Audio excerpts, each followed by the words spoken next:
So kisah ini bermula ketika Rasulullah SAW itu meminjam 20 sak kurma kepada seorang Yahudi. Ini menunjukkan bahwasanya tidak ada larangan ketika kita mau bekerja sama dengan orang kafir, dengan orang non muslim, boleh saja. Nah, 2 atau 3 hari sebelum jatuh tempo, si Yahudi ini tiba-tiba datang ke Rasulullah menagih dengan cara kasar, tok, dicekik pakai sorbannya beliau sallallahu alaihi wasallam, ditarik kayak gini. Nah, Sayyidina Umar yang ada di samping Rasulullah waktu itu langsung mencaci si Yahudi tadi. Kamu tuh begini, kamu tuh begini, kamu tuh begini. Lalu kata Rasulullah, jangan ya Umar begini, dikasih tahu sama Rasulullah. Kita harus berbaik-baikan dengan mereka, bukan ini seperti yang aku inginkan. Lalu Rasulullah SAW menyuruh Sayyidina Umar radhiyallahu an untuk pergi ke Baitul Mal mengambil 40 sak kurma. Padahal utang Rasulullah kan 20. Nah, 20-nya lagi kata Rasulullah, kenapa? Sebagai balasan bahwa karena Sayyidina Umar tadi menakut-nakuti si Yahudi tadi itu.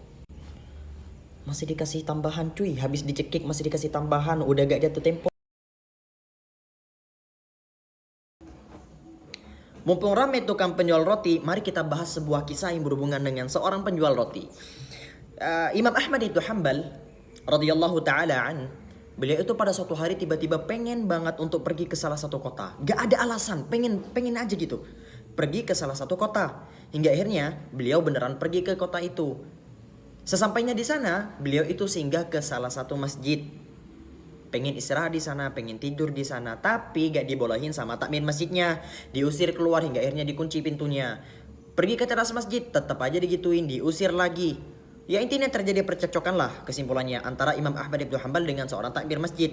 Di depan takmir masjid ini, di depan masjidnya ini, ada seorang tukang penjual roti yang menawarkan kepada Imam Ahmad ibn Hanbal, wahai fulan, ayo sini, tinggal sama aku, tidur aja di sini, kamu bisa kok.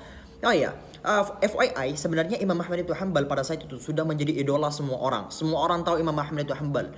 Tapi pada saat itu gak ada foto, gak ada video. Jadi orang cuma tahu namanya. Andai kata orang tahu bahwasannya yang ada di depan mereka adalah Imam Ahmad ibn Hanbal, semua orang bakalan teriak, ya, intinya jadi idolanya pada masanya.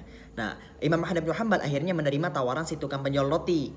Tidur di sana, istirahat di sana. Beliau melihat satu kejadian yang benar-benar Masya Allah tabarakallah, di mana si tukang penjual roti tadi itu punya kebiasaan untuk istighfar, punya kebiasaan untuk berzikir kepada Allah Subhanahu wa taala setiap akan melakukan nih ya, mecahin telur, subhanallah, mecahin telur lagi, astagfirullah, masukin tepung, subhanallah. Intinya di setiap detak dan detik dia pindahin dari satunya, masukin tepung, kayak masuk campur sama air, kayak begini-begini.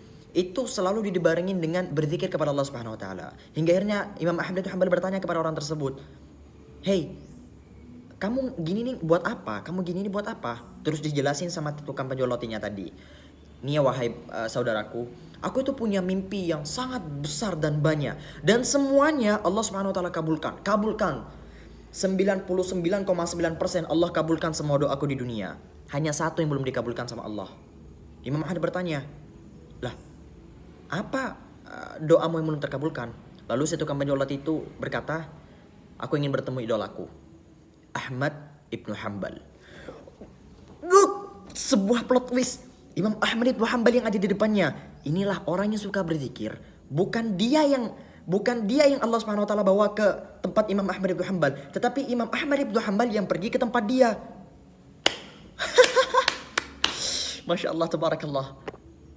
Teruntuk seluruh teman-teman muslimku, ini emang udah zaman edan, emang yes I know, emang fitrahnya zaman makin lama ya makin begini.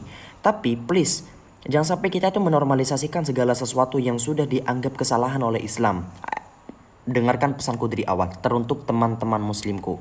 Bagi yang nonis yang follow aku, udah skip. Jadi alasan mengapa orang sekarang mabuk-mabukan dianggap normal, orang berzina dianggap normal, LGBT dianggap normal, ya karena kita mendiamkan itu semua. Kalian paham gak bahwasannya diam terhadap suatu kebatilan juga termasuk bagian daripada kebatilan? Kita sekarang itu lebih sibuk agar sama society dibilang sebagai orang yang open-minded daripada orang yang taat syariat. Takut banget dibully sama society dibilang close-minded. Percayalah bahwasannya mulia di hadapan Allah itu jauh lebih baik daripada apapun, jauh lebih tinggi daripada apapun. Daripada kalian kerjaannya ya cuman ya Allah, astagfirullahaladzim. So tadi ada yang lewat di FYP ku di mana seorang perempuan beragama Kristen yang sedang menjelaskan tentang keimanannya sebagai seorang Kristen. What's wrong? Kenapa di situ orang-orang Islam pada ke-trigger? Why? Kayak Kita semua di dunia ini. Saya sebagai orang Islam, saya meyakini bahwasanya Islam satu-satunya agama yang benar, agama yang lain salah. Saya yakin itu. Saya yakin itu. Nah, semisal ada orang di luar agama Islam, entah itu Kristen, Konghucu, Buddha, Yahudi, atau agama apapun selain Islam, yang mengatakan bahwasanya Islam sesat, itu keyakinan mereka. Itu keyakinan mereka. Tinggal kita bertoleransi. Kita mendingan berbaik-baikan, gak usah ngelebihin batas lah pokoknya. Ngapain pada ke-trigger, hoi? Emang berdakwah suatu kewajiban. Wajib bagi kita untuk mendakwahi siapapun. Bagaimanapun caranya, wajib untuk berdakwah. Tapi jangan ke-trigger. Kita sebagai umat Islam ini mengemban beban amanah yang sangat besar di punggung kita. Karena orang itu akan membaca kita, bukan membaca kitab kita. Aku mau bahas sesuatu yang benar-benar penting. Satu temanku awal ini bikin video yang before after, you know, dan afternya dia gak pakai hijab gitu. Wallahi lazim di sini aku tidak membenarkan perilaku tidak berhijab. No, never. Yang aku permasalahin di sini adalah sikap orang ketika melihat ada orang yang tidak berhijab. Kamu tahu komennya kayak apa? Or before and after murtad. Bro, you say murtad? Murtad? Oh ya Allah. Seriusan, murtad itu udah bahasan yang urgent banget. Seriusan, itu udah bahasan yang tinggi parah. Karena itu sudah masuk dalam bab kekafiran. Dan andai kata ada orang yang murtad cuma gara-gara ucapanmu, siap-siap aja lo di neraka. Dan di comment section dia selalu pakai pembelaan. Jadi kamu bisa skip ini, coba lihat komennya si Vin. Terus lihat komennya gimana. Trying to be good gimana dah, jilbab aja masih gak bener kayak gitu. Kebanyakan alasan orang-orang yang gak siap berhijab, padahal kewajibannya itu gara-gara orang kayak lu. Orang-orang yang gak tahu bagaimana caranya merangkul. Orang-orang yang merasa dirinya lebih suci dari siapapun. Please don't be like that. Ratu yang cantik, ratu yang perkasa adalah ratu yang senantiasa mengucapkan di dalam hatinya, kekasihku adalah Allah. Ratu yang tahu bahwasanya apabila Allah Subhanahu wa taala memberikan sesuatu kepadanya itu bukan karena Allah, tetapi karena dirinya. Yaqulullahu tabaraka wa taala, ya ayyuhan nabi, qul li azwajika wa banatika wa nisa'il mu'minin yudnina 'alaihinna min jalabibihin. Al-hijab merupakan mahkota terindah bagi setiap wanita. Mahkota yang terbaik, yang tercantik, yang termulia yang pernah ada di bumi. Aku tahu bahwasanya kalian belum berhijab. Itu cinta terhadap Allah. Namun apabila kalian mengaku cinta terhadap Allah Subhanahu wa taala, maka sepantasnya kalian mengikuti perintah Allah Subhanahu wa taala. Bayangkan kelak apabila Allah Subhanahu wa taala telah membangkitkan kalian dan bertanya kepada kalian, bukankah aku telah memberikan seluruh rahmatku terhadap kalian? Lantas mengapa kalian belum berhijab?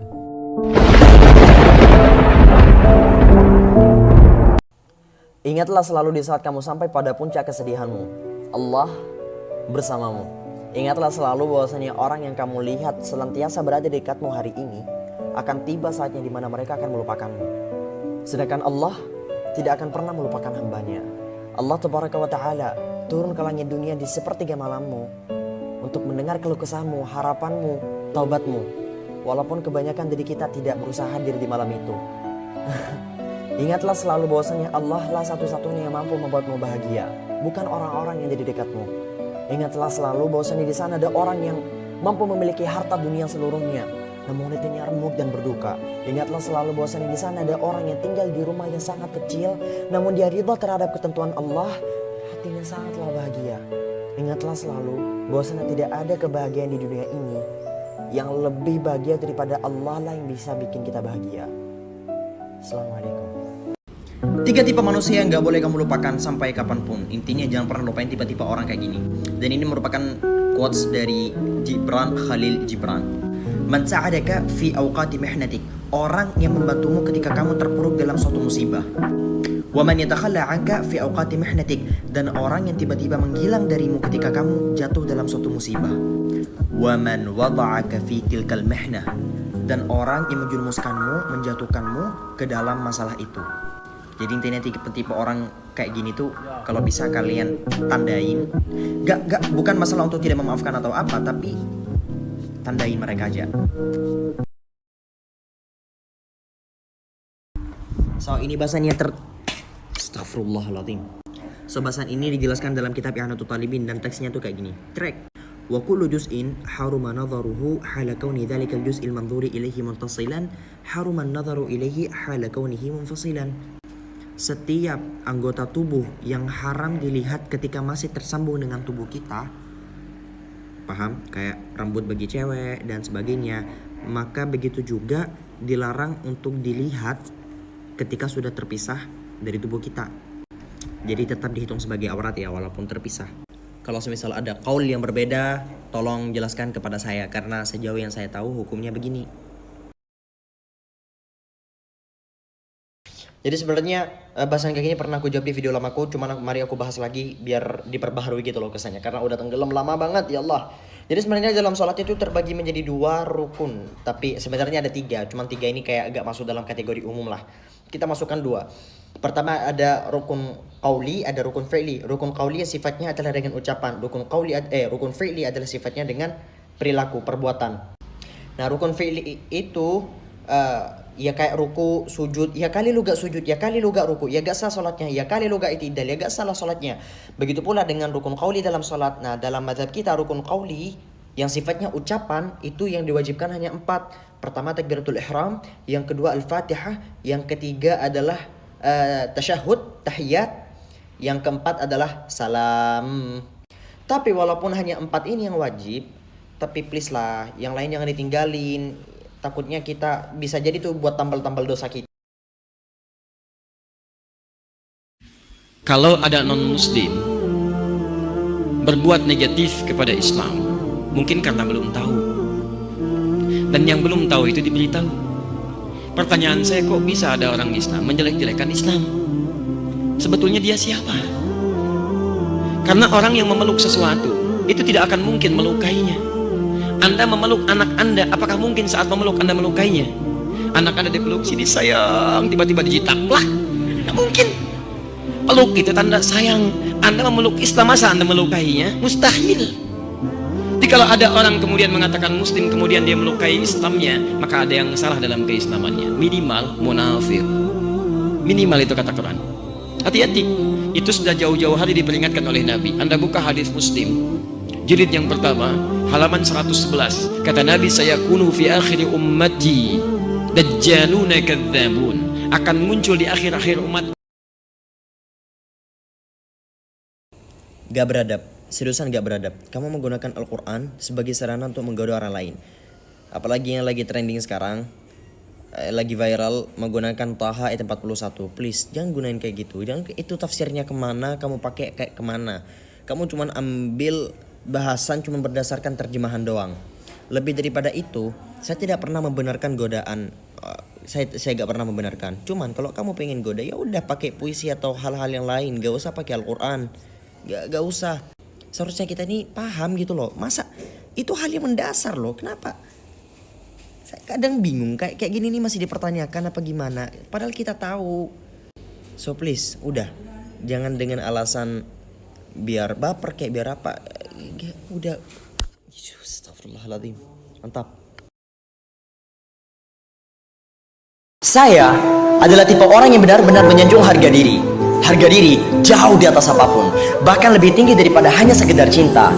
Walaupun pada hakikatnya cinta dan harga diri seharusnya berkesinambungan. Siapapun menyanjungku, aku akan menyanjung orang tersebut. Siapapun yang hormatiku, aku akan menghormati orang tersebut. Siapapun yang membenciku dalam keadaan diam, tidak mengucapkan satu patah kata pun, maka wallahi aku akan tetap menghormati orang tersebut. Namun, apabila engkau mencampakkanku, engkau menjatuhkan harga diriku, sekalipun engkau adalah kekasihku, sekalipun engkau adalah orang yang kucintai, maka jangan pernah berharap. Jangan pernah berharap. Bukan berarti saya senantiasa menutup pintu kasih sayang, tetapi ini tentang bagaimana cara saya menjaga harga diri. Allah tidak menciptakan saya untuk kamu. Allah tidak menciptakan saya agar menjadi malaikat bagimu. Allah tidak menciptakan saya agar menjadi setan bagimu. Allah menciptakan saya agar saya kembali kepadanya. Harga diri bro, jauh di atas. Beberapa bahasan mengenai harga diri yang benar-benar harus kita pegang. Yang pertama, kita hidup sendiri itu jauh lebih baik daripada kita hidup menjadi cadangan bagi orang lain. Camkan. Yang kedua, bersandar terhadap tongkat yang hampir rapuh itu jauh lebih baik daripada kamu bersandar terhadap bahu yang tidak menginginkanmu. Aku mau bilang lagi, daripada bersandar terhadap bahu yang tidak menginginkanmu. Yang ketiga, kamu gak bisa memaksakan orang lain untukmu. Dan kamu juga tidak seharusnya memaksakan dirimu untuk orang lain. Yang keempat, jangan terlalu peduli untuk menjaga seseorang yang tidak peduli terhadap kehilanganmu.